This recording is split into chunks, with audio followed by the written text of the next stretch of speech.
जन जन को यह बतलाओ, योग करके रोग मिटाओ।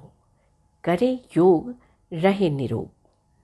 कल से सीखें, आज के लिए जिएं, कल के लिए उम्मीद करें, क्योंकि आज है जो वही सच है, कल जो होगा वो उम्मीद होगी।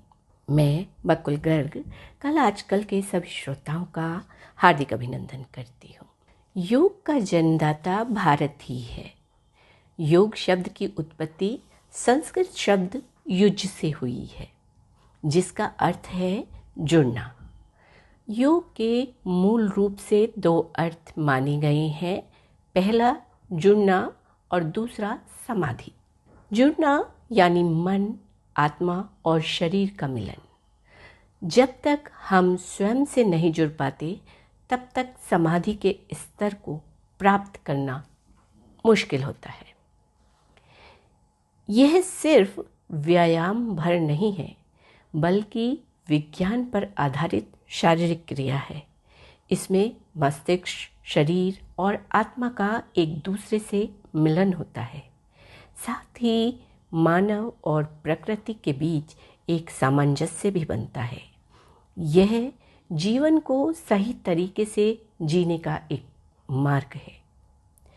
नियमित योग करने से आंतरिक स्वास्थ्य पर सकारात्मक असर दिखता है। साथ ही इससे कई बीमारियों को पनपने से रोका और उनके लक्षणों को कम किया जा सकता है। श्वसन प्रणाली में आया कोई भी विकार हमें बीमार करने के लिए काफ़ी है। ऐसे में योग हमें बताता है कि जीवन में सांस का क्या महत्व है, क्योंकि कई योगासन सांसों पर ही आधारित हैं। बीमारियों से लड़ने के लिए रोग प्रतिरोधक क्षमता का बेहतर होना ज़रूरी है। प्रतिरोधक प्रणाली के कमज़ोर होने से शरीर विभिन्न रोगों का आसानी से शिकार बन जाता है। चाहे स्वस्थ हैं या नहीं, दोनों ही स्थिति में योग करना फ़ायदेमंद होगा। जब शरीर में रक्त का संचार बेहतर होता है, तो सभी अंग बेहतर तरीके से काम करते हैं। योग करने से पूरे शरीर के रक्त संचार में सुधार होता है। यही नहीं, हीमोग्लोबिन और रेड ब्लड सेल के स्तर को भी बढ़ावा मिलता है। योग से पेट से संबंधित समस्याओं जैसे पेट दर्द, ऐंठन और गैस में भी बहुत हद तक राहत मिलती है। दिन भर काम करने के बाद रात को अच्छी नींद लेना ज़रूरी है। इससे शरीर को अगले दिन फिर से काम करने के लिए तैयार होने में मदद मिलती है। इसके लिए योग करना बेहतर होगा।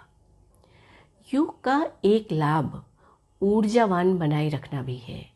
दरअसल जीवन को सकारात्मक तरीके से जीने और काम करने के लिए शरीर में ऊर्जा का बना रहना ज़रूरी है। हमारे शरीर के लिए मेटाबॉलिज्म प्रक्रिया ज़रूरी है। इससे ही शरीर को भोजन के जरिए ऊर्जा मिलती है, जिससे हम अपने दिन भर के काम कर पाते हैं।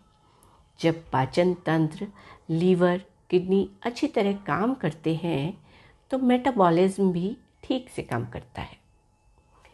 शरीर में सोडियम की कमी हो या अधिकता, दोनों ही हानिकारक हो सकते हैं।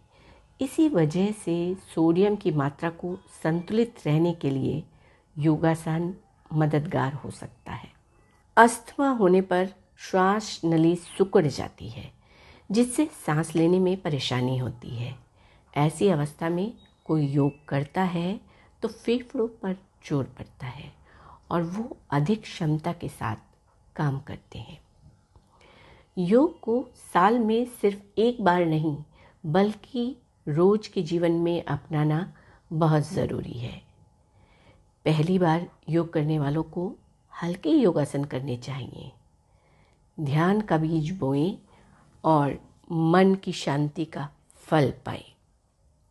योग जिंदगी और शरीर का सबसे बड़ा शिक्षक होता है। अच्छा जीवन जीने के लिए योग और प्रकृति के निकट तो आना ही होगा। योग स्वयं के माध्यम से स्वयं की यात्रा है। इस यात्रा को आज ही से प्रारंभ करें।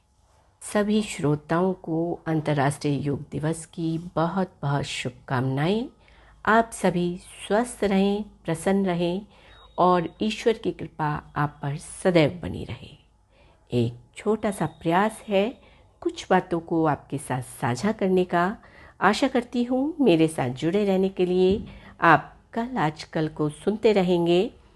सुनने के लिए YouTube पर सब्सक्राइब करें और Facebook पेज को फॉलो करें। साथ ही लाइक और शेयर करना ना भूलें। मेरी आवाज़ ही मेरी पहचान है।